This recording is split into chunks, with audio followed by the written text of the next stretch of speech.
আসসালামু আলাইকুম প্রিয় গাইস, বরাবরের মতো জালাউদ্দিন। তো এবারে শীত শুরু হয়ে যাচ্ছে, একদম ভাদ্র মাস শেষ হচ্ছে। তো কবুতর মাত্র এখন কানির পর ঝরছে। তো মাশাল্লাহ দিলে কবুতর এবারও পাল্লায় যাবে। আগামীবার যেগুলো পাল্লা করেছি তাদেরই বাচ্চা কাচ্চা এগুলো। তো ইনশাল্লাহ এবার দোয়া করবেন যে 4 সাইডই কমপ্লিট করতে পারি। গ্যাস এবার 2 সাইড কমপ্লিট করেছি।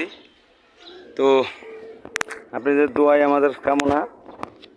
তো সবাই কেমন আছেন? আশা করি সবাই ভালো আছেন। যার যার দিকে একটু যত্ন নেবেন কবুতরের, কারণ এখন শীতের সময়। তা আমরা একটু যত্ন নেই বেশি কবুতরের, গরমের ভিতরে ততটা নেওয়া হয় না। তো চাবি রাখো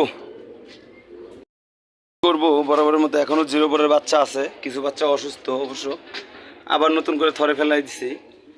গরমের মানে এই আরেক চালান বাচ্চা করার আশা আছে শীতের ভিতরে।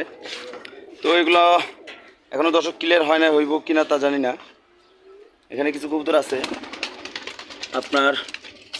তো আইটেম গাল আমার সব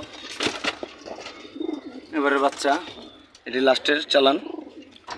তো বাচ্চা করার আশা ছিল না, বাচ্চা এখন বানাম মোটামুটি ভালোই উড়ে। তো আশা করি দোয়া করবেন আমার জন্য, ইনশাল্লাহ।